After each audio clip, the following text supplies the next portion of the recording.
그러면 성경에서는 어떤 관점으로 판단을 보고 있는가 보면 일단 로마서를 한번 보자고요. 로마서 2장 1절 말씀 보면 그러므로 남을 판단하는 사람아 누구를 막론하고 내가 핑계하지 못할 것은 남을 판단하는 것으로 내가 너를 정죄함이니 판단하는 내가 같은 일을 행함이라. 이런 일을 행하는 자에게 하나님의 심판이 진리대로 되는 줄 우리가 아노라. 그러니까 로마서에서는 판단하는 것을 내가 만약에 누군가를 판단을 하면 그 사람도 똑같은 일을 하고 있다는 거예요. 그래서 내가 그를 판단하는 그 판단으로 내 판단으로 내 자신을 판단한다는 거예요.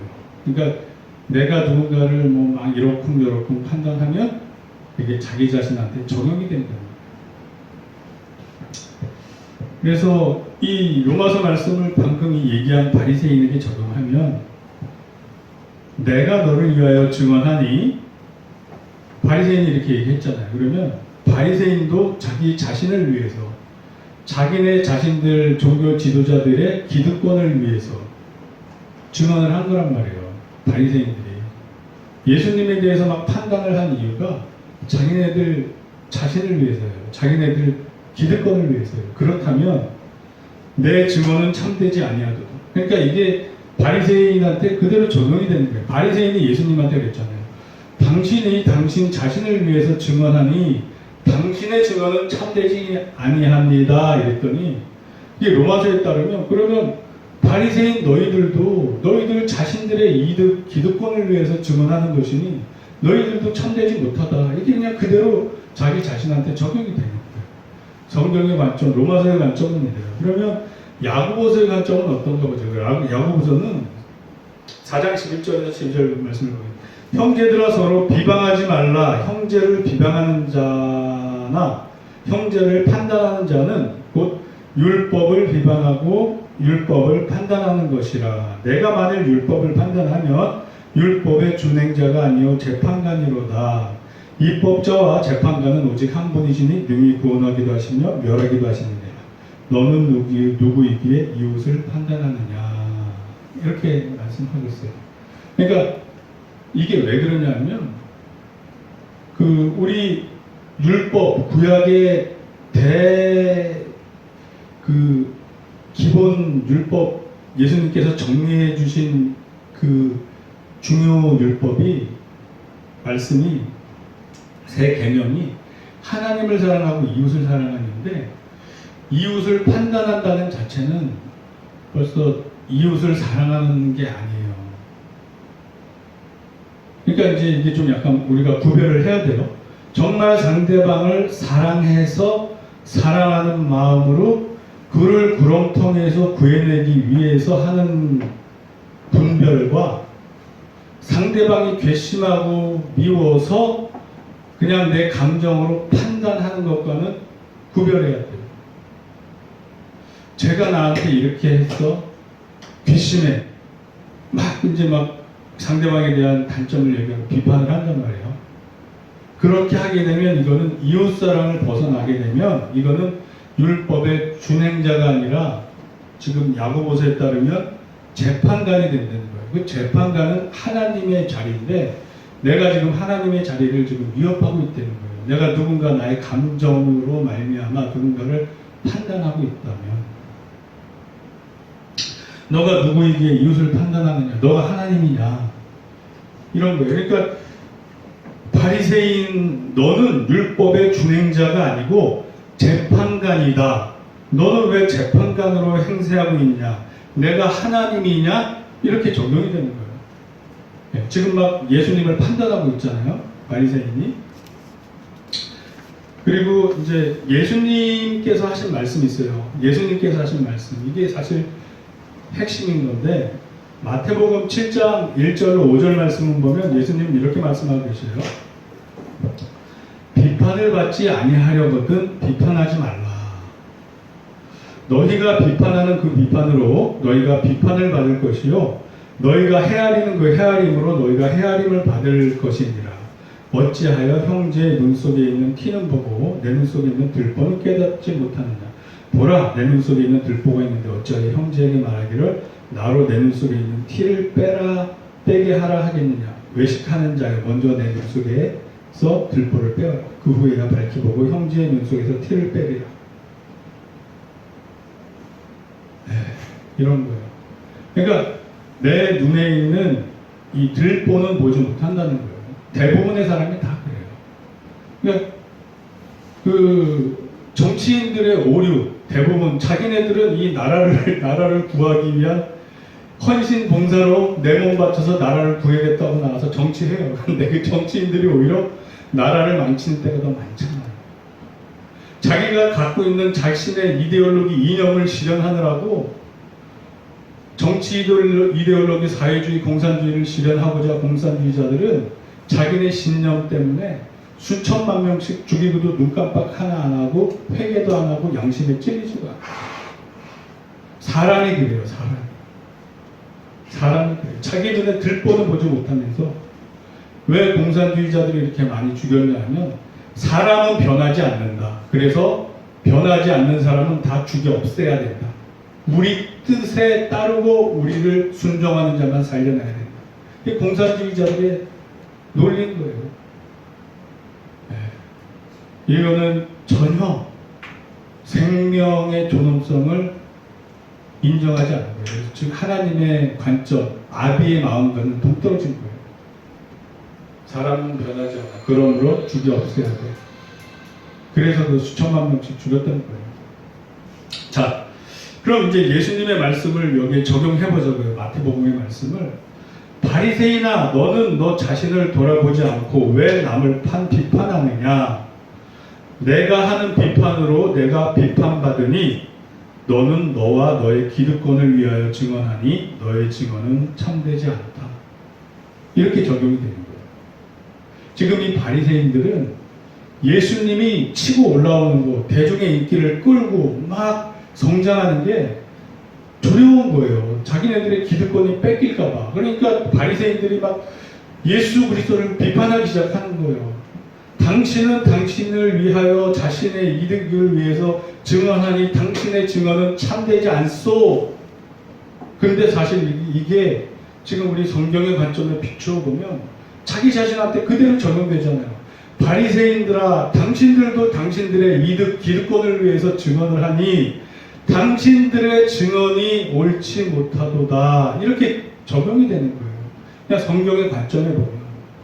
그리고 예수님의 말씀에 따라서 비판하는 대로 비판받아요.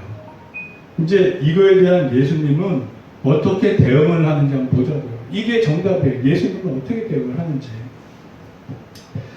14절에 보면 예수께서 대답하시되 내가 나를 위하여 증언해도 내 증언이 참되니. 예수님의 증언은 참되대요. 그 근거가 뭐냐?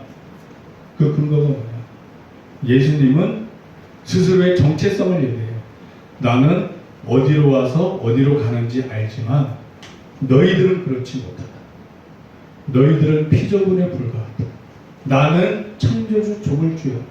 내가 너희를 만든 창조주 조물주여. 즉 나의 비판은 근거가 있어. 왜? 나는 너희들을 속속들이 이미 다 알고 있기 때문에. 나는 어디로부터 와서 어디로 가는지 아는 사람이야. 아는 존재야. 하지만 너희는 모르잖아. 너희는 그저 피조물을 뿐이고 하나님도 온전히 섬기지 못해서 성령님의 인도하심도 받지 못하고 있잖아. 그러니 어떻게 너희들이 분별을 하겠니? 이 뜻인 거예요. 바리새인에게 그렇게 적용할 수가 있어요. 왜냐하면 당시에도 정말 하나님을 잘 섬기는 사람들, 뭐 안나 선지자라든가 이런 사람들은 예수님, 아기 예수님도 다 알아봤잖아요. 네, 세례 요한도 하나님의 어린 양이로다 그리고 다 알아봤어요. 성령님으로 말미암아. 네, 그랬던 거예요. 그러니까 이 바리새인들이 온전치 못했던 거죠. 네, 요한복음 3장 13절 말씀을 보면 이래요. 하늘에서 내려온 자, 곧 인자 외에는 하늘에 올라간 자가 없느니라. 그러니까 예수님은 하늘에서 내려오시고 하늘로 이제 올라가실 분이에요. 있죠. 그리고 요한복음 1장 1절로 3절 말씀을 보면 태초에 말씀이 계시니라 이 말씀이 하나님과 함께 계셨으니 이 말씀은 곧 하나님이시니라. 그가 태초에 하나님과 함께 계셨고 만물이 그로 말미암아 지은 바 되었으니 지은 것이 하나도 그가 없이 된 것이 없느니라. 즉 하나님과 말씀이 함께 계셨는데 이 말씀이 육신이 돼서 이 땅에 오셨어요. 그리고 이 말씀으로 말미암아 천지가 창조됐대요. 즉 예수님이 하나님과 동역을 하셔서 천지를 창조하셨대요. 아멘. 아멘.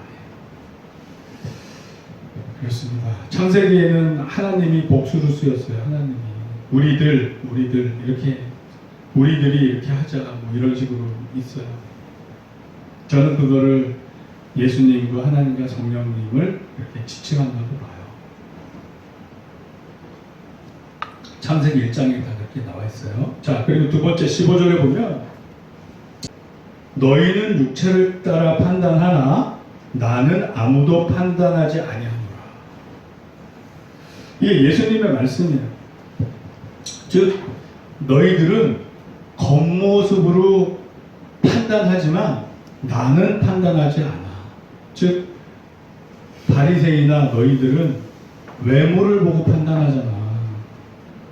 그 사람의 지위와 위치, 학벌, 배경, 지식을 보고 판단하잖아. 그래서 너희가 예수 그리스도 목수의 아들, 가난한 목수의 아들을 무시하고 있잖아. 하나님의 아들이 이렇게 왔어도 인정하지 못하잖아. 왜? 대단한 학벌도 아니고 부자도 아니고 그러니까 너희들이 인정하지 못하잖아. 이런 게 다 함축되어 있는 거야. 너희들은 외모로 판단하지만 나는 아무도 판단하지 않는다. 예수님께서 이와 같이 얘기하신 이유가 있어요. 왜 아무도 판단하지 않는다고 얘기하신 이유가 있어요. 요한복음 2장 24절로 25절 말씀을 보면 예수는 그의 몸을 그들에게 의탁하지 아니하셨으니 이는 친히 모든 사람을 아심이요. 그냥 판단하고 자신할 거 없이 그냥 훤히 세포 속속 하나하나 다 알고 계신데 무슨 판단이고 아니고가 무슨 필요가 있어요.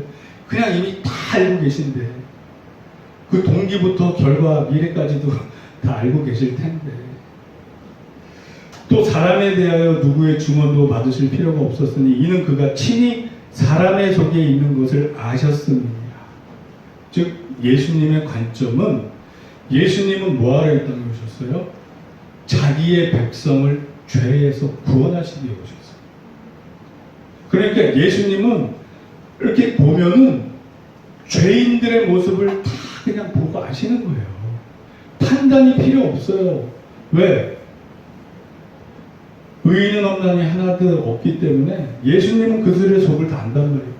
지금 내 눈앞에 있는 모든 인류 인간들이 하나같이 다 죄인이고 하나같이 구원받아야 될 사람인데 누구를 판단하겠어요?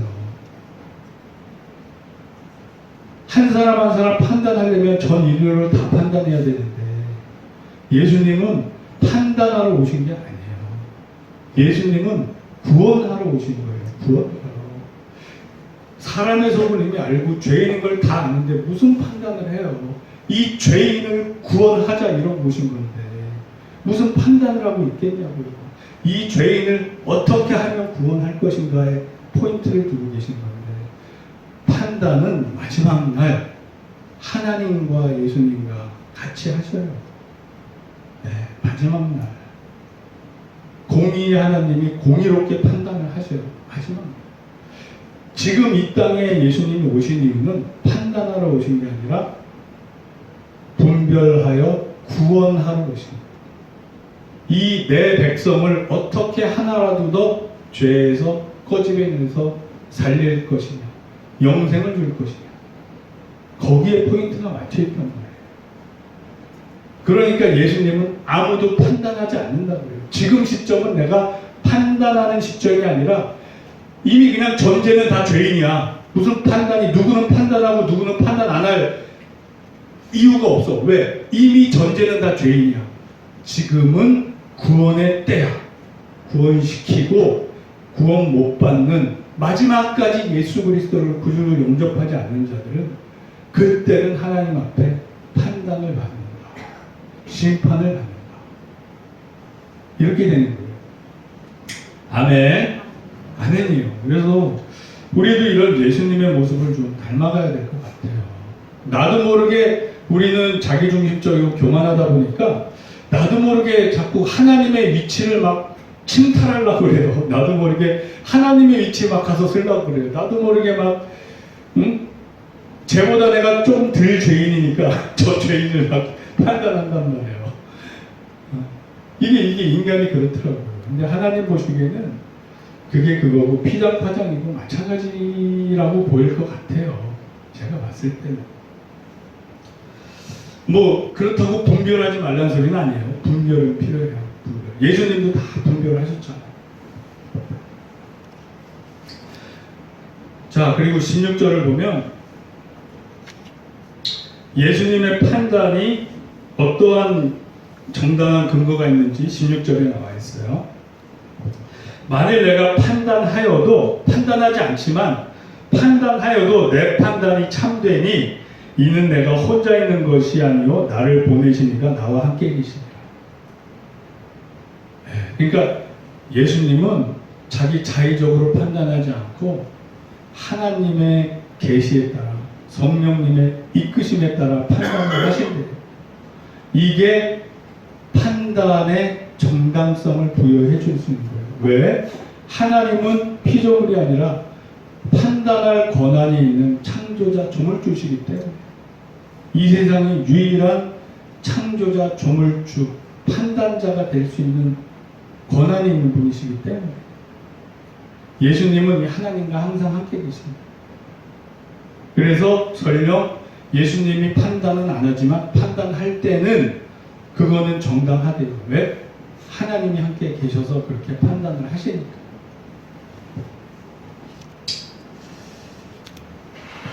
자, 이제 고린도전서에 이런 말씀이 있어요. 고린도전서 2장 13절로 15절 말씀을 보면 우리가 이것을 말하거니와 사람의 지혜가 가르친 말로 아니하고 오직 성령께서 가르치신 것으로 하니 영적인 일은 영적인 것으로 분별하느니라.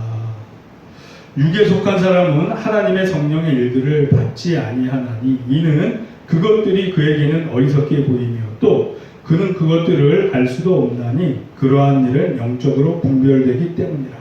15절 신령한 자 푸뉴마티코스 신령한 자 성령에 속한 사람 그냥 원문대로 해석하면 즉 다른 말로 성령 충만한 사람이 되겠죠.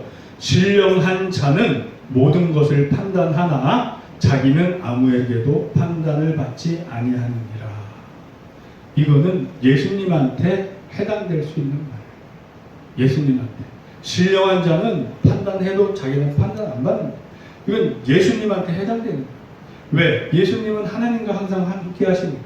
하나님이 어떻게 함께 하셔요? 성령님으로 충만해서 함께 하신단 말이에요. 성령님으로 충만해서. 이게 예수 그리스도의 모습인 거예요, 사실. 네. 그래서 성령님이 항상 함께 하실 때는 이런 하나님께서 주시는 분별력을 갖게 된다. 그 요한복음 3장 34절에 이런 말씀이 있어요. 하나님이 보내신 이는 하나님의 말씀을 하나니 이는 하나님이 성령을 한량없이 주심이니라. 아멘. 그냥 너무 성령 충만해서 그냥 하나님의 뜻을 그냥 아는 거예요. 그래서 예수님의 말씀은 그냥 하나님의 말씀인 거예요. 그냥 대언자 그 자체로서. 네. 예수님은 제사장이자 왕이시자 또 선지자시잖아요. 그러니까 선지자 역할을 그렇게 하시는 거예요. 이 선지자도 보통 선지자가 아니죠. 그냥 하나님과 하나 되신 선지자죠. 그래서 요한복음 5장 30절에 이런 말씀이 있어요. 내가 아무것도 스스로 할 수 없노라. 듣는 대로 심판하노니 듣는 대로 판단하노니. 그러니까 예수님의 판단은 판단의 정당성이 있어요. 왜? 하나님께서 판단하시는 대로 그냥 판단하시는 거예요. 듣는 대로 판단하노니 크리노, 이게 동사형으로 헬라어로 판단이라는 뜻이에요. 판단하노니 나는 나의 뜻으로 하려 하지 않고 나를 보내신 이의 뜻대로 하려 함으로 내 심판은 의로우니라. 내 심판은 의로우니라.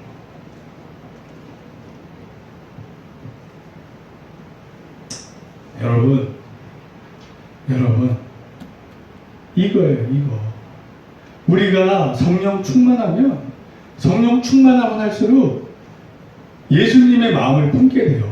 그러면 점점 더 분별력이 예수님을 닮아가게 돼요. 점점 더 분별력이 예수님을 닮아가게 돼요. 아비의 마음을 점점 품게 돼요. 하나님의 마음을 품게 돼요. 네. 그래서 우리는 항상 그 순종의 삶을 살다 보면 점점 하나님이 성령 충만하게 채워주셔요.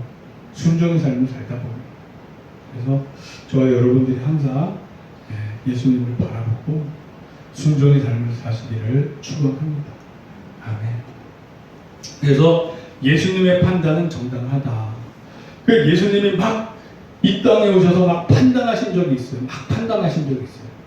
마태복음 12장 34절에 독사의 자식들아 너희는 악하니 어떻게 선한 말을 할 수 있느냐 이는 마음에 가득한 것을 입으로 말하니라. 예수님이 원래 판단 안 하시는데 이렇게 판단을 막 하셨어요. 이 판단도 엄청난 판단이에요. 독사의 자식들아. 이 판단은 정당해요. 왜? 하나님이 그리 판단하셔서 예수님의 입으로 말씀하게 하신 거거든요. 이 판단은 정당한 판단이에요. 이 판단을 듣고 회개하지 않으면 그들은 지옥의 자식이 되는 거예요. 마태복음 23장 33절에 이런 말씀이 있어요. 뱀들아 독사의 새끼들아 너희가 어떻게 지옥의 판결을 피하겠느냐. 오와 예수님이 이런 식으로 절대 진짜 말씀 안 하세요. 막 그 부인이 남편이 뭐 5명이었고 지금 있는 사람도 남편이 아닌 그 수가성 여인하고 사마리아 여인하고 우물가 여인하고 대답할 때도 절대 판단하거나 정죄하는 말 한마디도 없어요.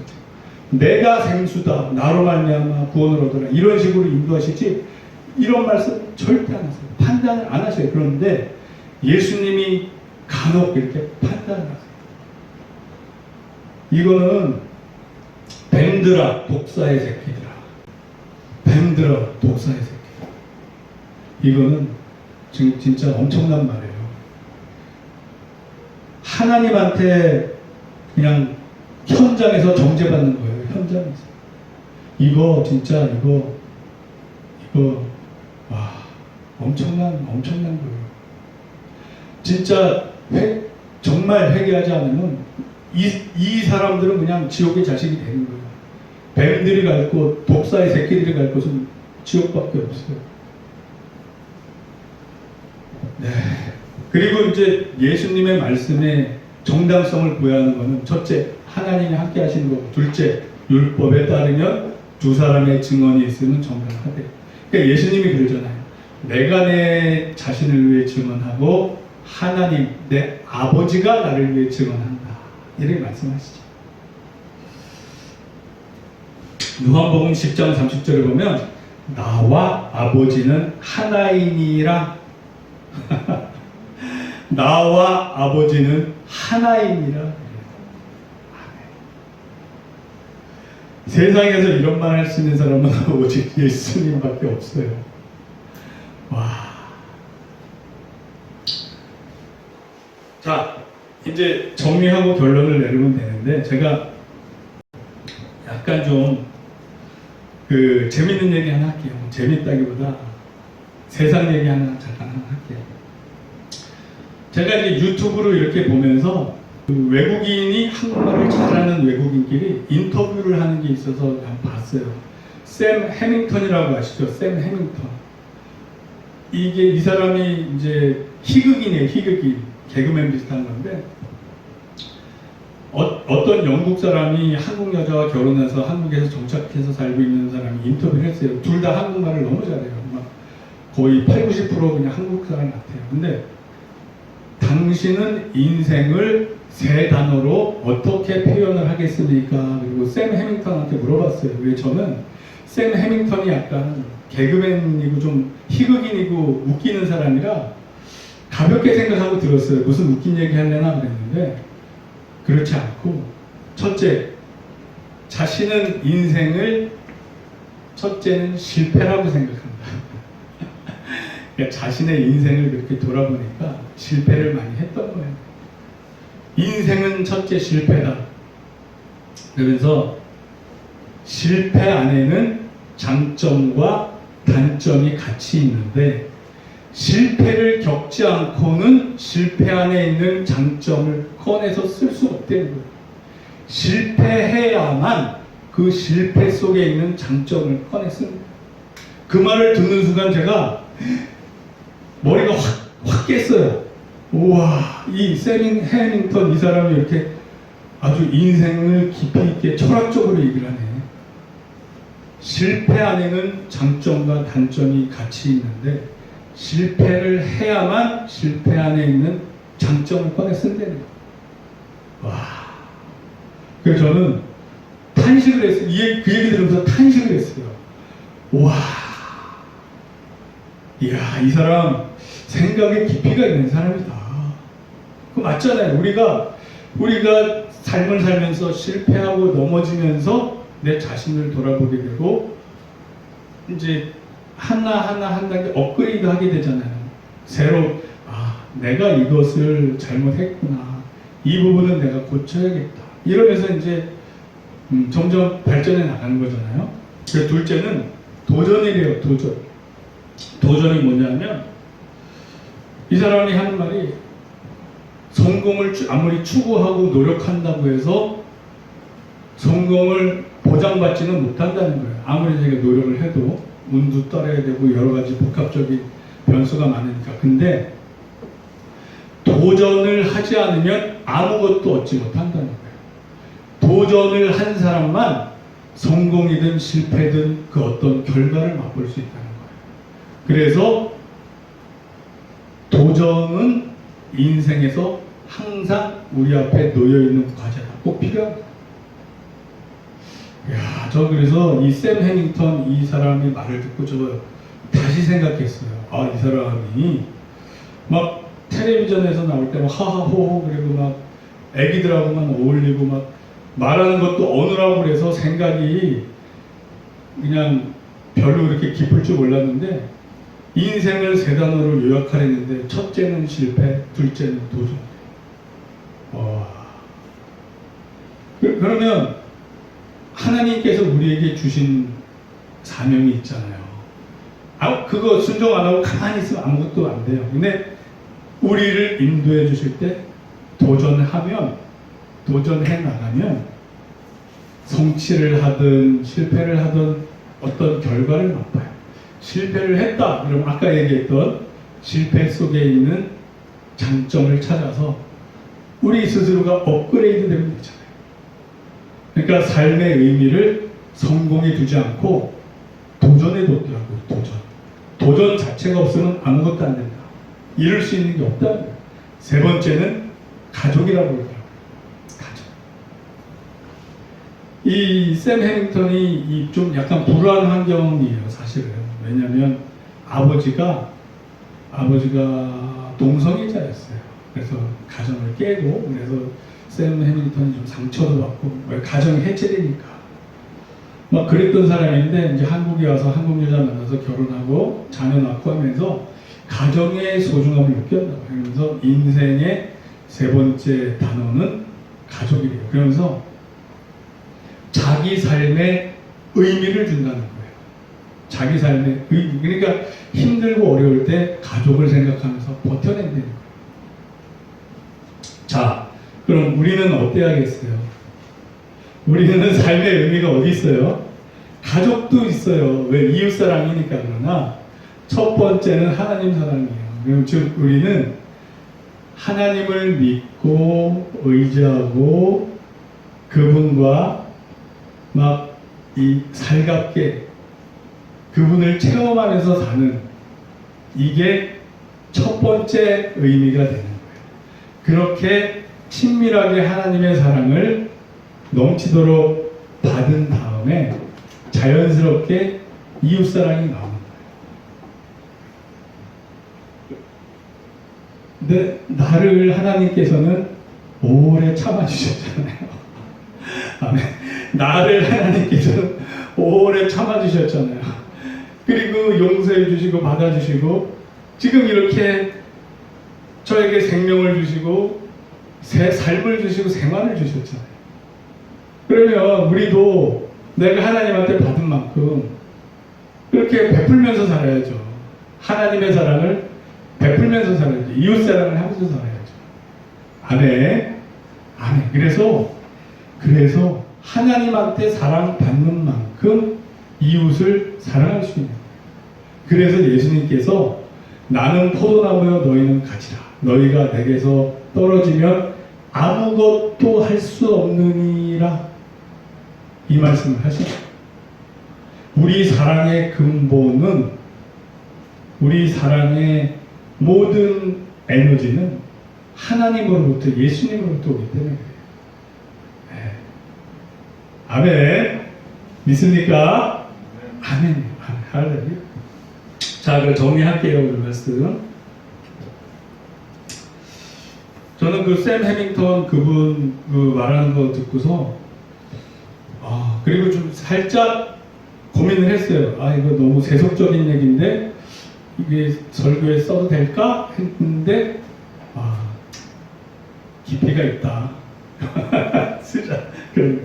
자, 정리를 하면 첫째, 판단하는 것은, 우리가 누군가를 판단하는 것은 내 이웃을 내 몸과 같이 사랑하라는 이웃사랑을 위배하는 거다. 둘째, 모든 판단, 심판권은 최고의 성삼일체 하나님께 속한 거다. 셋째, 성령님으로 충만하면 교회를 위한 분별은 할 수 있고 필요하다. 왜? 판단과 분별의 차이는 상대방에 대한 사랑이 충만하게 있는 상태냐 아닌 상태로 분별할 수 있어요. 예수님을 보면 알잖아요. 네. 그러니까 사랑이 전제되어 있어. 정말 이 사랑이 전제되어 있으면 그거는 판단이 아니라 분별이 돼요. 근데 그냥 내가 부당하게 대접받은 것 같아. 막 감정이 확 상했어. 그래서 하는 판단은 거기엔 사랑이 없단 말이에요. 그러면 이거는 분별이 아니라 판단이 되는 거예요. 거기부터. 이거는 우리가 항상 주의해야 돼요. 자, 그래서 히브리서 5장 14절에 보면 단단한 음식은 장성한 자의 것이니 그들은 지각을 사용함으로 연단을 받아 선악을 분별하는 자들입니다. 우리가 주님 안에서 연단을 많이 받으면 받을수록 선악을 분별할 수 있는 분별력이 생겨요. 그리고 고린도전서 2장 13절에 보면 우리가 이것을 말하거니와 사람의 지혜가 가르친 말로 아니하고 오직 성령께서 가르치신 것으로 하니 영적인 일은 영적인 것으로 분별하느니라. 그러니까 예수님처럼 판단하진 않지만 하나님의 판단을 판단할 때 성령님으로 충만해서 분별할 때 그럴 때는 필요하다. 아멘. 아멘입니다. 그래서 한번 여러분들 누군가 판단해 보셔요. 정말 성령님이 우리 안에 있으면 계속 이 양심에 걸려요. 어느 순간 걸려요. 막 괴로워요. 그러면 이제 주님 앞에 나와서 회개해야 돼요. 제가 누구를 함부로 내용도 모르고 판단한 것 같습니다. 용서해 주세요. 제가 연약하고 부족합니다. 주님 용서해 주세요. 그리고 그 다음부터는 이제 점점 예수님도 닮아가면 되잖아요. 우리는 연약하고 부족해요. 감정이 있는 사람이기 때문에 막 순간적으로 부당하다 막 이런 느낌 들으면 같이 막 분노도 일어나고 감정도 상하고 상대방에 대한 미움도 생기고 판단도 되고 막 그러거든요.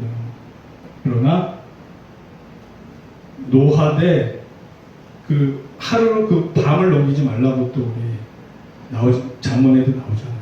그러니까 우리가 이걸 조절을 해야 돼요. 조절을 해야 돼요. 내 안에 내가 정말 이거는 분별해서 저 사람한테 얘기해줘야 할 얘기해줘야겠다 이런 생각이 들잖아요. 그러면 내 감정이 완전히 사랑의 마음으로 바뀔 때까지 기다렸다 얘기해야 돼요. 내 마음이 감정이 상한 상태, 분노에 찬 상태, 미움이 조금이라도 섞여 있을 때 상대방한테 이렇게 얘기를 하면 싸움밖에 안 나요. 그때는 싸움 나요. 근데 내 마음이 감정이 참는 거예요. 그리고 이 감정이 누그러지고 기도하면서 예수님의 사랑으로 찼다. 그러면 그때는 사랑의 마음으로 가서 얘기를 해주면, 전달해주면 얘기가 통해요. 거의 통해요. 상대방이 진짜 사이코, 완전 진짜 통하지 않는 사람이면 모를까? 적어도 하나님 앞에서 나는 떳떳할 수 있잖아요. 판단한 게 아니라 사랑으로 그를 이끌어주는 거니까. 그럴 때는 즉 내 마음에 미움이나 분노가 있으면 얘기하면 안 돼요.